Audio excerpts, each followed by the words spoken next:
Muy buenas tardes para todos. Un cordial saludo. Soy Sari Dolarte, psicóloga de la Coordinación Alumni de la Universidad Cooperativa de Colombia, Campus Bucaramanga, y me es muy grato saludarles el día de hoy. La Universidad Cooperativa de Colombia, a través de la red de contacto alumni y la red de enlace y apoyo laboral, les da la bienvenida a su ciclo de conferencias que pretenden establecer vínculos afectivos y asertivos entre la universidad y sus egresados. Desde Alumni generamos espacios de encuentro y formación donde los egresados puedan participar activamente en la vida universitaria junto a sus compañeros, profesores, facultades y la institución, reafirmando su papel como parte esencial de nuestra comunidad educativa. De esta manera fortalecemos su lazo con su alma mater, promoviendo el crecimiento profesional y personal continuo. Hoy nos reúne la conferencia titulada Preparación Informe del Contador para Asamblea General, la cual hace parte de nuestro compromiso con la actualización y la formación permanente de nuestros egresados. Agradecemos la asistencia de las diferentes sedes de la Universidad Cooperativa de Colombia y también los demás invitados que nos están acompañando el día de hoy. Le informamos a todos nuestros asistentes que esta conferencia será grabada y las preguntas que les puedan surgir a lo largo de la conferencia serán atendidas por nuestro conferencista al final de la charla. Bueno, ahora me complace presentar a Helber Miguel Jaime Sandoval, que es contador público, especialista en revisoría fiscal y auditoría externa. Magíster en auditoría de cuentas, revisor fiscal en entidades privadas, con trayectoria de más de 15 años como profesional de la contaduría pública, líder de diseño, implementación y operación de sistemas de información contable, costos y finanzas. Sin más preámbulo, le doy la bienvenida a Helber, quien compartirá con nosotros su conocimiento y experiencia en esta jornada académica. Hola, ¿qué más? Muchísimas gracias a las personas que están el día de hoy aquí. Y pues, como lo decía nuestra presentadora, pues el día de hoy vamos a hablar un poco de un tema, pues que si bien es cierto, ya ha ido entrando en vigencia en estos días, pues es importante recordar algunas cositas que pues en algún momento determinado nos pueden servir de pronto para esta oportunidad y para oportunidades siguientes. Bien. Hoy, ¿qué vamos a hablar? Hoy vamos a hablar, voy a presentar mi diapositiva y vamos a hablar de esos aspectos que no se deben olvidar en la preparación de las asambleas ordinarias. ¿Por qué vamos a hablar de esto? ¿Por qué es tan importante hablar de esto? Porque resulta que nosotros nos acostumbramos a hacer este ejercicio de ser los contadores en los cuales estamos haciendo como tal cualquier operación y se nos olvida la razón de ser del contador y es hacer emisión de informes como tal y pues al final del ejercicio entregar esta información que nosotros tenemos al interior de la organización, pues entregárselas a las personas correspondientes que son los socios, accionistas, asambleístas o como usted lo quiera denominar. Bien. Vamos a Perdón, hablar sí. vamos a hablar de cuál es el máximo órgano societario. Entonces a mí me dicen, profe Delber, venga, finalmente se llama una asamblea general de accionistas o se llama una junta de socios. La realidad es que nosotros vamos a hablar de cualquiera de las dos, dependiendo como tal de esa operatividad que nosotros vamos a tener y de esas circunstancias de la empresa, ¿sí? Entonces, cuando nosotros estamos hablando como tal de una empresa en donde estamos estimando o estamos hablando de sociedades por acciones, pues entonces vamos a hablar de Asamblea General de Accionistas. Si yo, por otra parte, estoy hablando de sociedades que tienen cuotas por acciones o cuotas por interés, pues voy a estar hablando de junta de socios.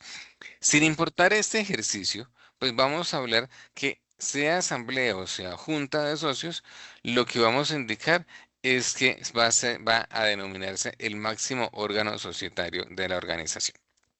Bien, venga, la pregunta posterior a ello es, ¿y cuáles son las funciones del máximo órgano societario? Y me indica que básicamente en el artículo 287 del Código de Comercio me indica que son básicamente 8 funciones. Me indica que ellos son los encargados de estudiar y aprobar las reformas a los estatutos.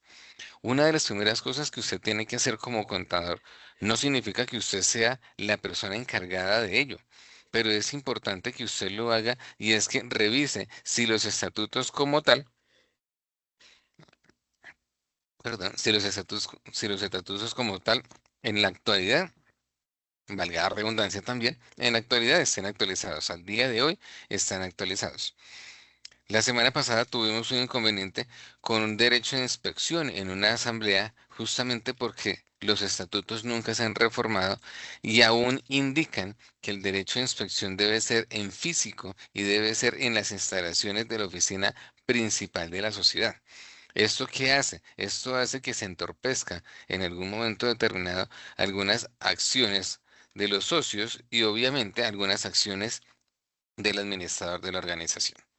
Me indica también que dentro de esas funciones, bueno, esto es importante hablarlo, examinar, aprobar o improbar los balances de fin del ejercicio. Elber, pero ¿por qué me habla de balances? La norma me indica que la palabra que indica como tal la norma me dice balances, pero pues nosotros la traducimos en estados financieros.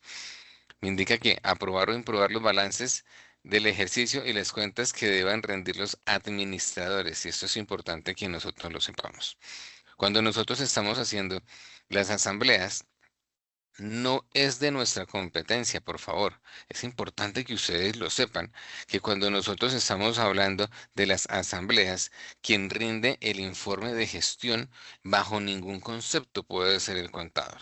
El contador puede servir de un apoyo a este ejercicio de hacer el informe de gestión, pero nunca va a estar en cabeza del contador este informe de gestión. Siempre será en cabeza de la administración, del administrador, gerente, representante legal, cualquiera que sea en la sociedad el nombre al cual se le dé a la persona a la cabeza de la organización. Me indica también que es disponer de las utilidades sociales conforme al contrato, hablamos de ese contrato bajo vía estatuto y de las leyes. Me indica que hacer las elecciones que correspondan según los estatutos o las leyes, fijar esas asignaciones de personas así elegidas y removerlas libremente. En este es importante y es necesario recordar que nosotros podemos, desde el máximo órgano societario, hacer este tipo de elecciones y sí, y solo sí, bajo la competencia de lo que indique los estatutos, podemos hacer modificación del personal. Me indica también que considerar los informes de los administradores. ¿Eso qué quiere decir? Que junto a los estados financieros siempre debe ir un informe de la administración, que lo vamos a mencionar un poco más adelante, porque obviamente es necesario que el administrador entregue el informe. Para eso fue designado, para eso fue contratado, y en esa designación o contratación, pues entonces me está indicando como tal que yo debo cumplir las acciones, o de pronto no las acciones, no lo llamemos acciones, más bien llamámoslo el querer sentir de la asamblea. ¿Sí? Entonces, cuando yo estoy empezando a hablar de el querer sentir de la asamblea, pues entonces me indica como tal que yo, como administrador o yo como gerente, pues entonces debo entregar ese informe. Dale, un segundo por favor, por aquí tengo un pequeño error. Un segundo, por favor. Y entonces, mientras hablamos de este ejercicio, pues entonces me dice que ese informe debe ir acompañado de los estados financieros y algo importante y es estar hablando del informe del revisor fiscal cuando sea necesario. Ojo, usted no puede pasar a derecho de inspección ningún estado financiero sin los debidos documentos. Entonces, yo no puedo llegar a un derecho a hacer una convocatoria y hacer un derecho de inspección si no tengo como tal, pues la documentación pertinente. Entonces me dice, venga, es importante como tal hacer esto, pero entonces, ¿qué debo tener en cuenta para ello? Entonces, aquí es en donde les doy el primer tip. ¿Qué deben entregar ustedes en una asamblea? Estados financieros, efectivamente, en donde ustedes me van a indicar como tal estados financieros cuantitativos, estado de resultados, estado de situación financiera, estado de flujo efectivo, estado de cambios en el patrimonio, que son los cuatro cuantitativos, y las notas a los estados financieros. Profe Elber, usted es, eh, se tiene que hacer como tal la firma de las notas a los estados financieros y ya se ha dicho en reiteradas oportunidades que no es necesario firmar las notas a los estados financieros, teniendo en cuenta que la normativa me indica que usted como tal no debería en esta oportunidad de desarrollar las notas, firmarlas, toda vez que las notas a los estados financieros hacen parte integral de los estados financieros como tal. Entonces, esa sería como tal nuestra respuesta. Luego me dice que adoptar en general todas las medidas que reclamen el cumplimiento de los estatutos y el interés de los asociados, que es como el que más nosotros conocemos, constituir reservas ocasionales y pues las demás que me señala en la ley. Ojo con lo siguiente, porque ya me hicieron esa pregunta. Si yo me devuelvo a la segunda función me dice lo siguiente: examinar, probar o improbar los balances, o sea, los estados financieros. La pregunta que usted se debe hacer en este instante es, ¿la asamblea o el máximo órgano societario está en la capacidad de modificar los estados financieros? O sea, ellos pueden desde la asamblea indicar cuál es el movimiento que se debe hacer y hacer esa modificación en ese momento. Y la respuesta sería no. La norma me dice o los aprueba o no los aprueba. Simplemente usted dice no aprobamos, se indica cuál es la especificación como tal y entonces se tendrá que hacer una nueva asamblea para aprobar como tal esas nuevas observaciones o apreciaciones. ¿Listo? Continuamos con esto y entonces hablamos del tipo de reuniones y dentro de esas reuniones me dice que yo tengo unas reuniones ordinarias. Esas reuniones ordinarias son las que se celebran en los 3 primeros meses del año. O sea, esto quiere decir que nosotros vamos a tener asambleas hasta el 31 de marzo. Diga, ¿qué sucede cuando usted no lo hace? Esas asambleas se me van a constituir. Acá voy a hacer como tal un tema de llevarlas a ordinarias para llevarlas entonces a algo que se llaman unas asambleas de derecho propio. ¿Qué significa una asamblea de derecho propio? Pues es una asamblea en la cual los socios, de acuerdo a la ley, pueden realizar una asamblea el primer día hábil del mes de abril. Y cuando yo estoy haciendo el primer día hábil del mes de abril, esa reunión a las 10 de la mañana la vamos a declarar o se va a denominar una reunión por derecho propio. ¿Qué cumple? Pues indiscutiblemente todas las condiciones para una reunión ordinaria, solo que en ese momento no haya sido convocada la reunión ordinaria de forma adecuada en el órgano social.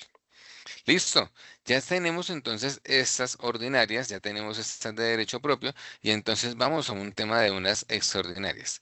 ¿Qué es lo que yo voy a hacer con una extraordinaria? Lo que yo voy a hacer con una extraordinaria es como tal solicitar el desarrollo de la asamblea en el máximo órgano societario para hablar en determinadas oportunidades, pues este tema de imprevistos, de, por ejemplo, acciones que deban tener suma urgencia, de, por ejemplo, actividades que pongan en riesgo a la organización o actividades que me generen un impacto positivo o negativo en las finanzas de la organización. Bien, vamos a hablar también de una convocatoria o una segunda convocatoria, y es cuando al hacer uso de la primera se tuvo que hacer estipulado o celebrarse algo que me permitió o que me solicitó desarrollar unas siguientes reuniones o asambleas como tal. Después de eso, pues tengo otra clasificación y en donde me dice que yo puedo hacer reuniones llamadas universales. Estas pueden realizarse en cualquier día y en cualquier lugar dentro o fuera del domicilio social, siempre que se encuentren reunidos la totalidad de los asociados, eh, y no requieren convocatoria. Básicamente, esto es una de las que se pueden utilizar y sobre todo mayor fuerza cuando nosotros hace algún tiempo, ya casi hace 20 años, creamos las famosas SAS. Ven, pero también nosotros tenemos otras y me hablan que son reuniones no presenciales. Aquí hace referencia cuando yo hablo de reuniones no presenciales. Entonces, cuando yo hablo de reuniones no presenciales, son aquellas reuniones en las cuales yo puedo hacer uso de mi derecho al voto y al voz y a la voz en un espacio virtual. ¿Sí? Entonces, puedo hacerlo a través de dispositivos como los que nosotros encontramos en este momento reunidos el día de hoy. Y las mixtas, o también nosotros lo llamamos híbridas, son las que tienen la combinación de la parte presencial y de esa parte virtual. La pregunta entonces aquí sería, sabiendo eso, ¿cuál como tal será el ejercicio de hacer las convocatorias de las asambleas? Entonces me dice la norma que cuando yo tengo este ejercicio, hay básicamente tres instituciones o tres entes más bien que pueden convocar legalmente a las asambleas. En primera instancia van a ser los administradores, quienes son los encargados pues, de la directriz de la organización. Entonces me dice, claro, los administradores son aquellos encargados de hacer esto, de hacer las convocatorias ordinarias y extraordinarias, y esto pues no tiene mayor ciencia porque es el que nosotros estamos desarrollando constantemente. Pero aún así también existe también la posibilidad que el revisor fiscal, cuando existe revisor fiscal, convoque a una asamblea. Y él, por ser la institución de revisor fiscal, entonces, claro, el revisor fiscal tiene esa competencia por ley de hacer convocatorias. Y cuando yo hago convocatorias, entonces el revisor fiscal hace la convocatoria, mas no es la cabeza de la reunión. Es importantísimo nosotros entender esto. Luego hablamos que también legalmente me dice que la superintendencia de dos sociedades, bajo algunas medidas administrativas, puede lograr hacerlo. Venga, también hay una cuarta parte, yo leí esas tres, pero también yo puedo tener un tema y es que dependiendo de la cantidad de accionistas y las calidades de los accionistas, pero solo en esas condiciones particulares en las cuales los estatutos indiquen algo, pues yo puedo como tal solicitar o convocar a una asamblea. Es importante hablar de esto y me dice que quienes estén facultados para convocar el máximo órgano societario deberán hacerlo también cuando se solicite, basado en esta solicitud, que esa solicitud sea el 10% o más del capital social. O sea, que algunas reuniones o algunas asambleas extraordinarias yo podría hacerlas en este contexto. Bien, continuamos por acá. Y entonces, los medios de convocatoria, entonces me está indicando básicamente que el medio de convocatoria pactado para los socios, entonces me dice que está estipulado como que el pactado en los estatutos. Por eso es importante en este instante mencionar que nosotros tenemos unos estatutos y que deben estarse actualizando constantemente acorde a que a las realidades socioeconómicas de la empresa.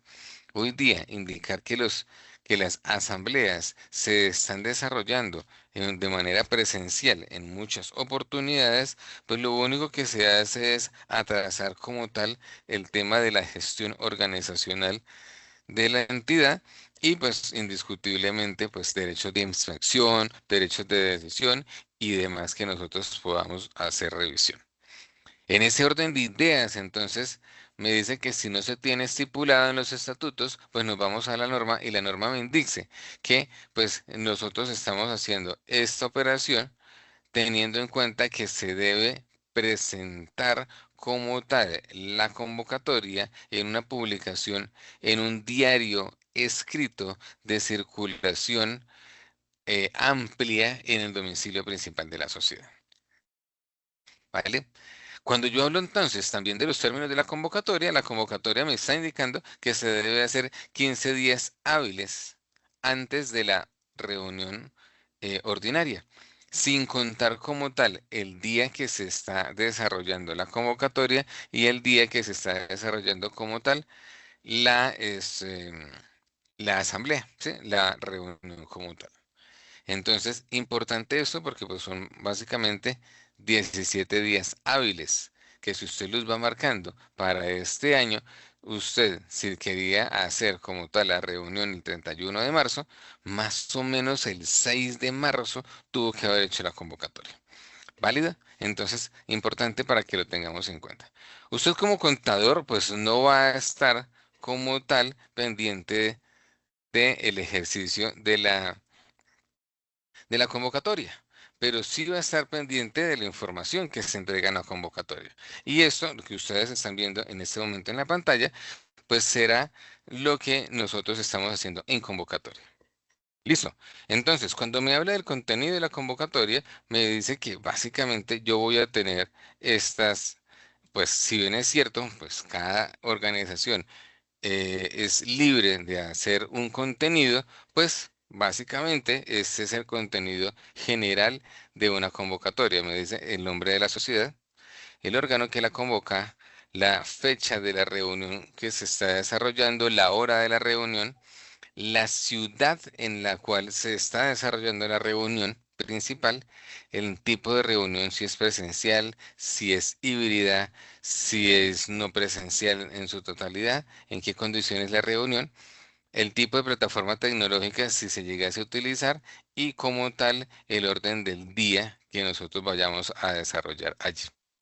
Aspectos que yo debo tener en cuenta cuando nosotros lo tenemos. Y me dice es que si la reunión es presencial, debe realizarse en el domicilio principal de la sociedad. Sin embargo, en el caso de las SAS, puede hacerse en cualquier lugar que no sea el mismo domicilio de la sociedad. En las reuniones ordinarias, entonces, vamos a hablar y serán las únicas reuniones o las asambleas que van a tener disposiciones y varios. En las reuniones extraordinarias jamás ese punto se va a tocar. Importante entender que el contenido propio de lo que nosotros estamos desarrollando en este instante es que la asamblea ordinaria, el tema principal va a ser la revisión de la rendición de las cuentas y la distribución de las utilidades.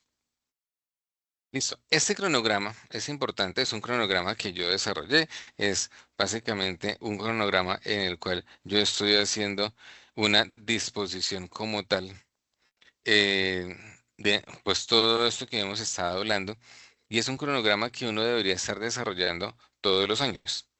En alguna oportunidad, en otra charla que estábamos desarrollando, pues expuse esto y alguien me decía, pero nosotros no cumplimos los plazos porque la gente se demora. Claro que no cumplimos los plazos porque es que nunca nos proponemos a desarrollar un cronograma con unas fechas estipuladas y que estas fechas deben ser cumplidas por la ley. ¿Sí? Si bien es cierto, no hay una rigurosidad técnica en este ejercicio, pues sí es cierto que si a usted le hacen algún derecho de inspección o le hacen alguna auditoría al proceso de la asamblea y no se cumplieron unos ciertos tiempos, pues entonces como tal habrá la posibilidad que la empresa se vea involucrada en algún tipo de sanción. ¿Sí? Y entonces hablamos de este cronograma y yo les digo, mire, para mí el deber ser de las organizaciones debe ser el siguiente. A 31 de diciembre, yo debo tener en cuenta que todas las operaciones deben cerrarse. ¿Sí? ¿Cuáles operaciones? Básicamente todo el tema de lo que nosotros llamamos el ecosistema electrónico. Y cuando hablamos del ecosistema electrónico, hablamos de facturación electrónica, número electrónica, documentos, soportes electrónicos y toda aquella información que por sus tiempos, pues nosotros no podamos alterar de una forma adecuada posterior al 31 de diciembre. Y entonces yo dije, mire, para yo poder cumplir este año las asambleas y que yo me tome lo más estirado posible el tema de las asambleas y que yo me vaya hasta el 31 de marzo como tal para hacer la asamblea, pues entonces hacemos esta programación. ¿Listo? Y entonces yo digo, mire, si yo estoy desde el 31 de diciembre en adelante, pues entonces yo me voy a tomar más o menos unos 17 días. Esos 17 días van a ser días calendario. ¿Para qué me voy a tomar desde el primero hasta el 17 de enero? Para hacer cierres de registros, contabilizaciones, conciliaciones, revisiones de acuses, reconocimientos posteriores, hacer todas las iones, depreciaciones, amortizaciones, provisiones y demás. Y como tal, hacer todo el cierre de los ciclos contables. ¿Quién hace eso? Eso está en cabeza como tal de los auxiliares contables. Para eso es que nosotros tenemos los auxiliares contables allí. Y entonces cuando hacemos este ejercicio de los auxiliares contables, pues entonces nosotros veremos como tal este ejercicio como tal de hacer algo que nosotros denominamos, siento que de una forma un poco tosca, un precierre, pero deberíamos hacer el cierre ya, 17 de enero. ¿Por qué? Porque es que el 17 de enero los auxiliares contables deberían entregarle al contador la información completa, segura y verídica.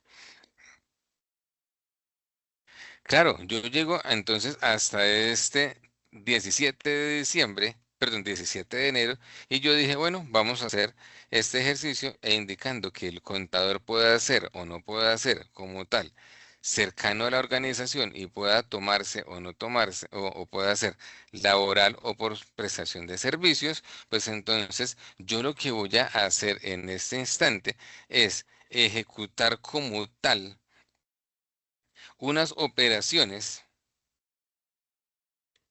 de revisión, de corrección de estados financieros, de verificación de cifras, cuentas y demás con los auxiliares contables y hacer algo importante que nosotros como contadores no hacemos y es desarrollar un análisis financiero. ¿Sí? Para de pronto quienes me conocen, no sé si dentro de la auditoría hay alguien que me conozca, sabe que nosotros desarrollamos con un equipo de trabajo bastante importante en redes sociales, formaciones y capacitaciones, y uno de los grandes amigos que yo tengo, que se llama Carlos Tapias, él siempre hace esa invitación a decir que siempre, siempre, siempre debemos tener en nuestra mente que la información contable y financiera es eso, financiera, más no en ningún momento tributaria. Nos encargamos muchas veces de hacer el cierre de las declaraciones, de hacer el cierre de las retenciones, del ICA, del IVA y demás obligaciones tributarias que si ustedes se dieron cuenta por aquí, en esta partecita de la gráfica yo la tenía marcada como amarillo, que también tiene que estar cruzando, ¿sí? Y nos dedicamos mucho a este tema tributario, pero no miramos el análisis financiero, que es en últimas este ejercicio para saber de la famosa salud financiera en la organización. Listo. Entonces, yo continúo con esto y digo, mire, ya en ese instante el contador se devolvió a los auxiliares contables para hacer las revisiones, verificaciones y demás, para que después de esas 2 semanas quede toda satisfacción y el 31 de enero yo entregue esta información al gerente. Ojo, yo aquí estoy con la camiseta de contador. Y esa camiseta de contador entonces me va a decir que yo estoy entregando esa información al gerente para que el gerente, con base en esa información, pues termine de pulir algo que debería llamarse el informe de gestión de la organización por parte del gerente. Después de haber hecho eso, se va a tomar 2 semanas. Ahí yo tomé como 12 días hábiles contando los sábados. O sea, básicamente lo que yo estoy haciendo aquí es tomarme 2 semanas, el gerente, y entonces después de hacer revisiones, correcciones y demás, junto con el auxiliar contable, junto con el contador y él como gerente, pues también entregar a satisfacción al revisor fiscal si la empresa necesita revisor fiscal. Y a su vez, entonces, el revisor fiscal tiene que hacer varias cosas. Tiene que revisar la idoneidad de la información, la integridad de la información, terminar de hacer su informe de gestión, perdón, su informe del dictamen, revisar el informe de gestión del representante legal, revisar como tal la certificación del contador y del representante legal, en donde me dice que usted está certificando los estados financieros. Hay algo que es importantísimo para la organización y a nivel personal al revisor fiscal, y es que usted jamás podrá hacer un dictamen de estados financieros sin tener los estados financieros en sus manos y la carta de certificación de los estados financieros en sus manos. Y entonces llegamos a ese punto en el cual vamos a tener que entregarle al revisor fiscal estados financieros, certificación de los estados financieros, obviamente las notas, el informe de gestión y lo más. Como tal, esos tres documentos, esos cuatro documentos que debe tener el revisor fiscal para revisar toda la información y con eso entonces emitir un dictamen. Entonces, él también se va a tomar 2 semanas y para este año en particular, pues entonces yo me tomé hasta el 2 de marzo. Ese 2 de marzo, entonces yo llego, reviso a satisfacción por parte del revisor fiscal, se le entrego los estados financieros, se le entrego el dictamen y después de eso, pues entonces sí se ejerce algo que se llama el derecho, perdón, la convocatoria y por ende empezamos a hacer el derecho de inspección y la información debe quedar como tal a disposición e inspección de los socios. ¿Eso con el fin de qué? De que si yo voy del 2 de marzo, me voy con 15 días hábiles sin contar los sábados para que me caiga como tal el 31 de marzo. Acuérdese que tenemos, por ejemplo, algunas empresas no trabajan los sábados, yo no los conté, y resulta que ahorita en marzo hay un festivo, entonces también tengo que sacarlo de allí. Esto y esta programación se está cumpliendo si y solo si nosotros queremos que la asamblea se haga a más tardar el 31 de marzo. Profe Delber, pero nosotros no tenemos como tal entonces revisor fiscal. Pues acorto ese tiempo y ese va a ser un tiempo que yo le puedo dedicar a otras actividades o de pronto a hacer la asamblea un poco más atrás. ¿Listo? ¿Claro hasta ahí, gente? Listo. Y entonces, acá, cuando nosotros hacemos todo ese proceso y lanzamos como tal a, a convocatoria la información contable y financiera, pues también tenemos que entregar el contenido como tal de la reunión del máximo órgano societario. Recuerdan que nosotros teníamos unos pasos anticipados de nombre de la sociedad, órgano, fecha y demás, pues entonces también vamos a tener como tal un modelo, un pequeño modelo, yo tomo aquí uno que encontré que me parece bastante interesante, de una asamblea de accionistas. Claro, ¿qué puntos debe tener? Como tal, el llamado a lista y la verificación del quórum, la elección del presidente y del secretario de la asamblea, la presentación del informe de gestión de la gerencia. Mire qué tan importante es. Y yo sí quisiera preguntarles a los asistentes, aquí pues es muy fácil porque en este instante solamente tenemos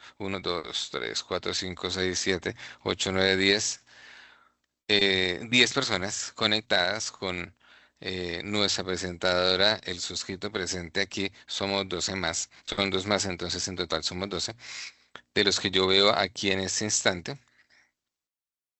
Pero entonces yo quisiera preguntarles en este orden de ideas, ¿usted realmente dentro de la asamblea siempre se tiene estipulado la presentación del informe de gestión de la gerencia? Quisiera que me los contestaran ahí en el chat rápidamente. Luis me dice que sí, Amanda me dice que sí. Creo que el resto de compañeros o no lo tienen presupuestado o creo que entiendo yo que entonces no hacen este tipo de asambleas. Por aquí me habla Giselle, me dice, profe, buenas noches, una consulta. En caso de la asamblea de una propiedad horizontal, si el propietario insiste en que debo entregarle mi tarjeta profesional, la solicitud ha sido denegada, ¿puedo tener problemas por no entregarla? No, en ningún momento. No lo dije, no lo mencioné, pero yo soy la nueva persona designada, yo soy el nuevo dignatario de los contadores de ustedes, contadores, ante el Tribunal Disciplinario de la Junta Central de Contadores y te puedo llegar a decir que no hay ningún problema con eso. Más bien yo te preguntaría, ¿para qué necesita el copropietario tu tarjeta profesional? ¿Es que has tenido problemas con él? Y él te va a poner la queja en la Junta Central de Contadores, porque sería para lo único. Lo que sí es cierto es que frente a este tema es importante saber y es que toda la documentación debe ser presentada, firmada, en este caso Gisette Juliana Jaimes Maldonado, debe ser firmada, pero en ese caso debe ir firmada a nombre suyo y debe tener la insignia de la tarjeta profesional. Todo documento que se firme sin la tarjeta profesional es como si usted no lo hubiera presentado, como si usted no lo hubiera firmado. Porque con la tarjeta profesional es como cuando usted firma un documento y ese documento está firmado, y usted siempre firma los documentos con su cédula, pues usted nunca entrega su cédula, ¿sí? Entonces, importante esto. ¿Por qué? Pues yo le preguntaría a la persona que cuál sería o sea, si bien es cierto, si le está pidiendo la tarjeta profesional, yo creo que por medio de un oficio, pues usted le puede preguntar a la persona cuál sería el motivo legal para solicitarle como tal su tarjeta profesional. ¿Listo? A lo mucho le puede pedir el certificado de antecedentes disciplinarios. Es lo máximo que le puede pedir. No es, no es lo que se solicita como tal, pero pues sería lo máximo. Pero de ahí a entregarle la tarjeta profesional, yo creo que no habría nada como tal impropio en eso. Listo, me voy por acá entonces y me dice que entonces yo hago la presentación de eso, luego hago la aprobación de los estados financieros. Si se tiene en ese momento, pues el dictamen del revisor fiscal, pues el dictamen del revisor fiscal, la elección o ratificación, si de pronto es que se va a hacer, no se va a hacer elección, sino reelección de los miembros de la Junta, y de ahí en adelante las disposiciones y varios. Terminada la reunión, pues se hace la lectura y la aprobación del acta de la reunión y con eso finaliza como tal este proceso. Algo importante que usted tiene que tener en cuenta y es que en este concepto, yo pienso que tiene esa intención, gracias, perfecto. Em, sí, Giselle, el detalle puede ser ese, pero pues si te quieren poner la queja, simplemente con el nombre te la ponen. Entonces, nada, yo te aconsejaría que salvo que sea rotundamente necesario para un trámite frente a algo, y yo estoy seguro que por propio horizontal no es necesario que entregues como tal tu documento. Listo. Me voy por acá y entonces hablo del contenido de la información contable y me debe contener básicamente esto que yo estoy mencionando acá. El marco normativo, que básicamente yo lo presento en las notas a los estados financieros, el marco normativo por el cual se desarrolló como tal la contabilidad. La certificación de representante legal y contador de la empresa nunca debe faltar. Si usted no lo ha hecho, ahorita le dejo un modelo que está en las presentaciones. El informe de gestión, ya lo mencionamos, que es el informe de gestión del representante legal, gerente o quien haga sus veces. Ese cuarto punto que me menciona de la hipótesis de negocio en marcha y de la materialidad, que son vitales para todo ese tema de la presentación, preparación y presentación de los estados financieros. La norma me indica que yo debo, por obligación, desarrollar el tema de la hipótesis de negocio en marcha. Sí y solo sí, cuando la empresa presenta en dos oportunidades consecutivas, em, como tal, pérdidas. De lo contrario, usted hace la hipótesis de negocio en marcha, pues más como por confianza de la organización frente a los famosos stakeholders o las partes interesadas que uno llama. Entrega indiscutiblemente los estados financieros. Y finalmente, como sexto, la revelación de las notas de los estados financieros o notas a los estados financieros, como usted lo quiera llamar. Si ustedes se dan cuenta, hay un punto séptimo que me indica el dictamen del revisor fiscal. Y ese dictamen del revisor fiscal es sí y solo sí, como tal, si nosotros tenemos dentro de la organización la obligación de tener revisor fiscal. Gente, entonces preparé como tal, ya sé que esa documentación la debo tener presente y con ello entonces voy a hacer una lista de chequeo, ¿sí? Para este cierre contable y de las asambleas. Voy a extenderme unos minutos más. La reunión iba hasta las 6:30 de la tarde, pero entonces ya vamos agotando pues esta información que nosotros tenemos que les queríamos traer. Venga, ¿qué lista de chequeo yo debo tener en cuenta para toda esta información que yo debo entregar en las asambleas? Voy a hacer primero que todo una verificación de la integridad de la información, lo que nosotros en auditoría llamaríamos como tal las aseveraciones o las afirmaciones. Debo revisar que toda la información esté registrada. Debo hacer conciliaciones de bancos. Debo hacer las cuentas por cobrar. Debo hacer una validación de inventarios, o sea, debo como tal hacer un inventario físico, sí o sí, y con ello, pues depurar las cuentas contables. Estos 5 puntos, si ustedes se dan cuenta, es muy del tema de la carpintería, del hacer del contador y de los auxiliares contables.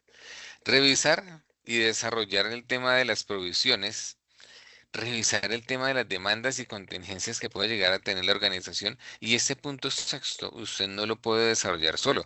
Para eso es importante que usted esté acompañado del representante legal, que es quien le pone el pecho a este tema de cosas como demandas, contratos y demás.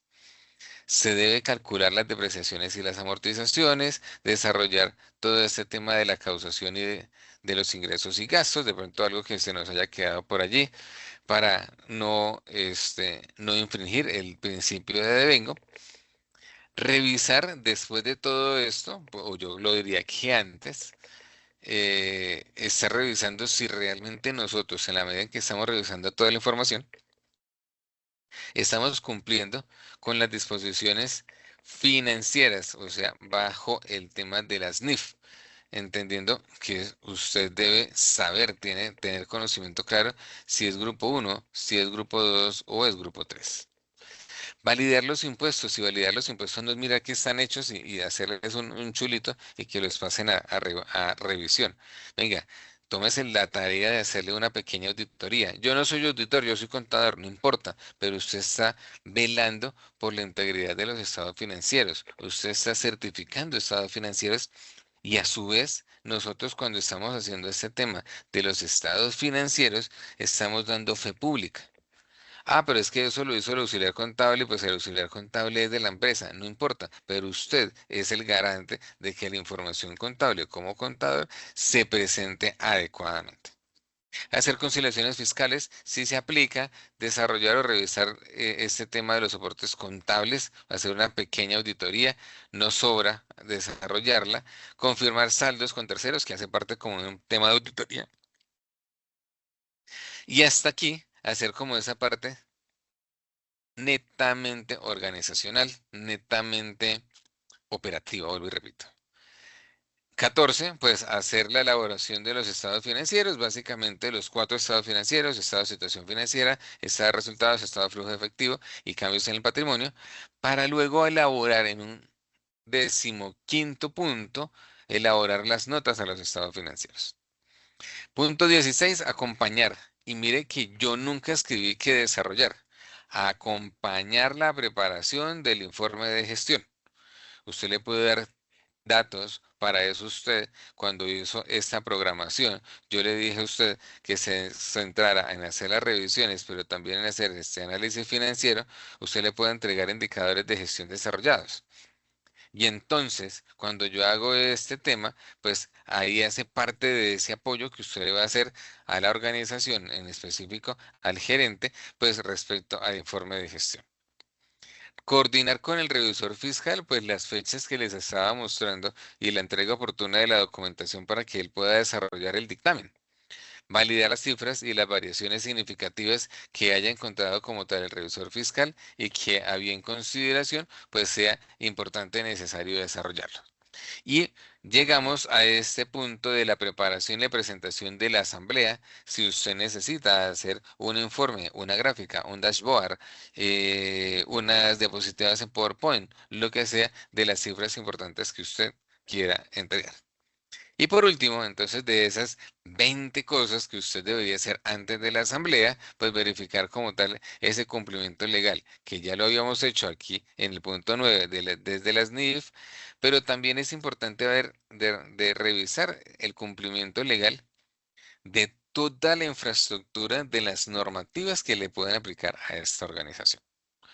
Venga, eso lo hice antes. Durante, ¿qué hago? Pues presentar los estados financieros de una forma clara y comprensible, explicar las variaciones relevantes y para eso los indicadores financieros son vitales e importantes desarrollarlos, sustentar si existen políticas contables que fueron modificadas y su aplicación, atender las preguntas básicamente del tema normativo y dejar como tal de pronto un informe acerca de riesgos y contingencias. Yo, desde el rol de contador, sí puedo dejar ese tema de los riesgos financieros. Yo, desde el área de la revisoría fiscal, tengo que hacer el dictamen. ¿Sí? Y el dictamen me dice o está bien o está mal. No me encargo de hacer claridades ni de hacer aproximaciones ni nada de esto. Después, incorporar los ajustes que se tengan después de que la Asamblea haya aprobado los estados financieros, elaborar y archivar el acta oficial del soporte contable. Ojo, yo hablo de soporte contable, en ningún momento estoy hablando de archivar actas de asamblea ni demás. Registrar decisiones contables y financieras que han sido aprobadas, actualizar los libros oficiales, porque están solicitando libros auxiliares en estos momentos nuevamente, y preparar el plan de mejora conjunto con el revisor, perdón, junto con el gerente, representante legal o quien haga sus ventas, sus veces. De esa carta que yo les estaba diciendo de la certificación es importante mencionar esta y se las dejo acá en este instante para que usted les pueda tomar una captura de pantalla si usted lo considera así necesario. Y entonces me dice, mire, yo entrego esta carta en donde me dice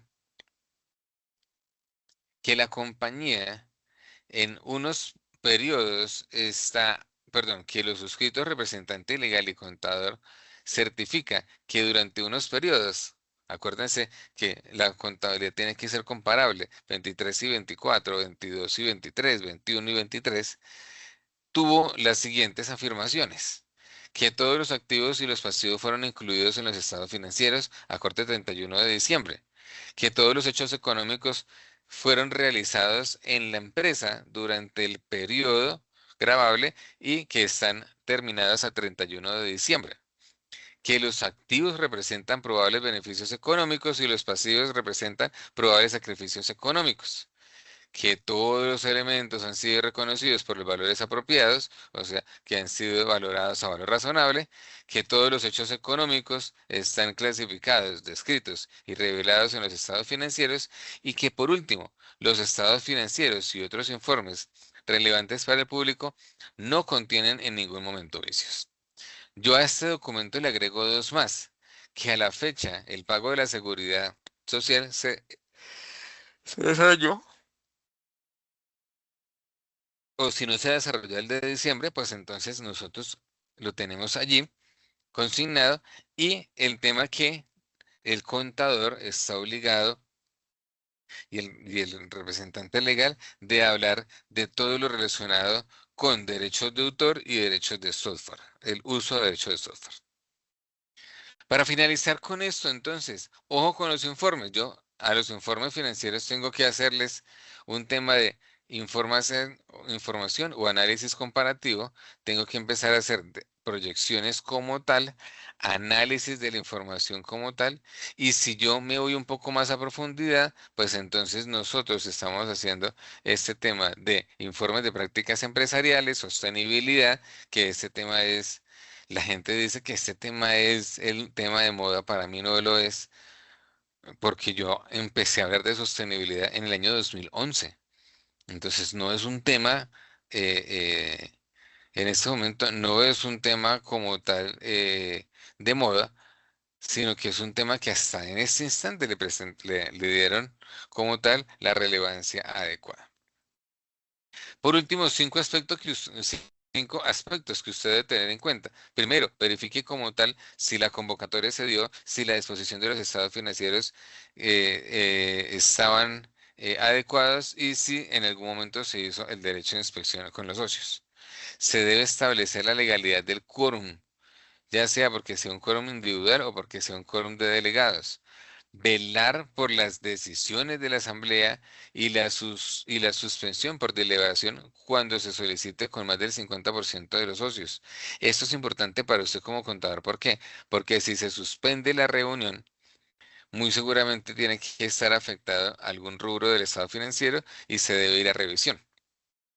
Cuarto, revisión anticipada de los documentos, actas y demás información que usted necesite de la organización, que sea del conocimiento del cliente para conocer al cliente y demás, y que usted pueda como tal abordar información. Y final y último, considerar el tema de la hipótesis de negocio en marcha cuando se presente un tema de desmejora de la empresa o si usted lo quiere hacer, hágalo como para garantizar como tal esas oportunidades que yo voy a tener para entregar esa confianza adecuada a los stakeholders de yo decir que la empresa va a continuar en el mediano y largo plazo. Listo, gente. Creo que esto era lo que les quería presentar. Les dejo como tal, pues, mi información para que quien quiera, a bien consideración, solicitar cualquier tipo de información. Y entonces, basado en esto, pues entonces quedo a disposición de las preguntas que se tengan adicionales a las que ya contesté. Bueno, muchísimas gracias por su participación, muchísimas gracias por esta charla, por esta información, porque sigue formando a nuestros egresados y muchísimas gracias a todos los asistentes también.